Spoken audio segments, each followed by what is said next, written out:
नमस्कार, news 9 network आप देख रहे हैं। देश और दुनिया की तमाम छोटी और बड़ी खबरों से आपको रूबरू कराएंगे, लेकिन उससे पहले इस विशेष रिपोर्ट को देखिए। जनपद मुरादाबाद के थाना कांड क्षेत्र की उमरी कला के जंगल में 23 जनवरी को एक बच्चे का शव बरामद हुआ, जिसकी सूचना पुलिस को दी गई। सूचना पाकर थाना कांड पुलिस व एसपी देहात संदीप कुमार मीणा फॉरेंसिक टीम के साथ मौके पर पहुंची थी। शव की शिनाख्त 7 वर्षीय हसन पुत्र इदरीस उमरी कला के रूप में हुई, जबकि इदरीस हसन का सौतेला पिता बताया जा रहा है। बच्चे की हत्या गलारियत कर की गई थी। वही पुलिस ने साक्ष्य जुटाकर छानबीन तेजी से शुरू कर दी। वही बच्चे की मां ने अपने पति पर ही हत्या का शक जताया था। पुलिस की छानबीन में पता लगा कि हसन के सौतेले पिता ने ही अपने गांव के कुछ व्यक्तियों को फंसाने के लिए ही हसन की गला रेत कर हत्या की थी, जिन्होंने इदरीस पर 376 का मुकदमा लगवाकर जेल भिजवाया था। इस पूरे जघन्य अपराध का खुलासा करते हुए एसएसपी हेमराज मीणा ने आज पुलिस टीम द्वारा हसन के सौतेले पिता इदरीस हत्यारे को गिरफ्तार कर विभिन्न धाराओं में जेल भेज दिया है। वही मीडिया से बात करते हुए एसपी हेमराज मीणा ने क्या कुछ कहा, देखिए इस रिपोर्ट में।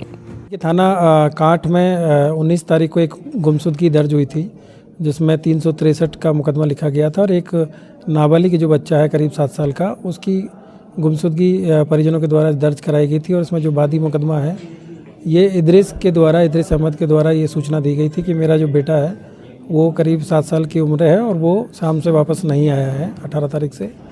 इसी पे थाना कांठ की जो टीम है SPRA के नेतृत्व में और CO के नेतृत्व में इनमें काम किया गया टीम बना के।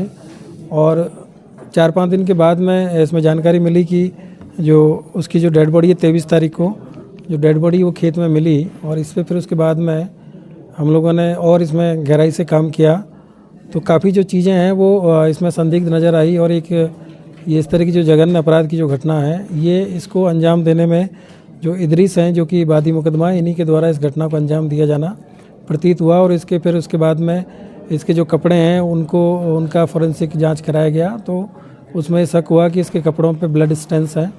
और इसी से फिर आगे जब सख्ती से जब पूछताछ की गई, तो इसके द्वारा इस घटना को कारित किया जाना स्वीकार किया गया। और एक बहुत ही जघन्य अपराध इनके द्वारा कारित किया गया, जिसमें इन्होंने अपने जो बच्चे हैं 7 साल का, ये इनके सौतेले पिता हैं इस बच्चे के। और शाम को ये गन्ने के खेत में उसको गन्ना ले जाने के बहाने और वहाँ जाके घर से चाकू लेके गए थे और खेत में ही इन्होंने उसका गला रेत के उसकी हत्या कर दी। और उसके बाद में वापस आके अपनी पत्नी को विश्वास दिला दिया कि बच्चा कहीं चला गया है, और उनको कॉन्फिडेंस में लेके। और इनके पूर्व में भी आपराधिक इतिहास रहा इन व्यक्ति का। ये कुछ दिन पहले 376 के मामले में जेल गए थे, और इनका खुद और इनके बेटे यूसुफ और इनकी पत्नी जो अंजुम है, उसी में बेटा यूसुफ है वो अभी जेल में है। तो उसको जो इनकी पत्नी है वो जमानत नहीं कराना चाहती थी, क्योंकि वो उसकी पत्नी का सौतेला बेटा है और ये पति के हिसाब से सौतेला बेटा है।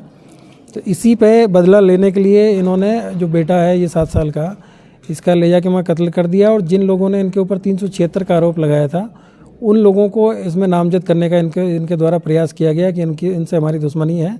और इन्हीं लोगों ने जो छोटे शाह नाम के जो व्यक्ति हैं, उमरी के रहने वाले हैं, उन्हीं के परिवार के ऊपर इन्होंने आरोप लगाया था कि इन्होंने ही हमारे बच्चे को गायब किया है और मार दिया है। और डेड बॉडी मिलने के बाद में ये घटना में इन्होंने DIG रेंज महोदय के यहाँ पे भी शिकायत किया कि हमारे बेटे को जो छोटे साहब और उनके परिवार वालों ने मार दिया है। तो इस तरीके से एक बहुत ही जो जघन्य अपराध को इदरीस के द्वारा इसमें अंजाम दिया गया। और उसके बाद में इनके द्वारा न केवल साक्ष्यों को खंडित किया गया, बल्कि एक दूसरे व्यक्ति को जिनके पहले से इनकी आपसी रंजिश चल रही आ रही है और पहले उनके मुकदमे में जेल गए, उन्हीं को फंसाने के लिए इन्होंने एक तरीके से साजिश भी रची है।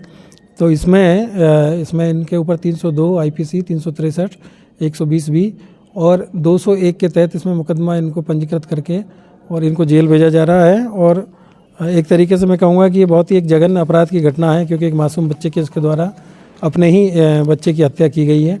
और हत्या करके जो दूसरे जो लोग हैं उनको फंसाने का भी काम किया है। तो इसके लिए जो पूरी टीम है उसको मेरे द्वारा 15,000 रुपये का नगद पुरस्कार इसमें दिया जा रहा है। और इसमें काफ़ी सही तरीके से इस घटना का जल्द और शीघ्र इसमें जो खुलासा किया गया है।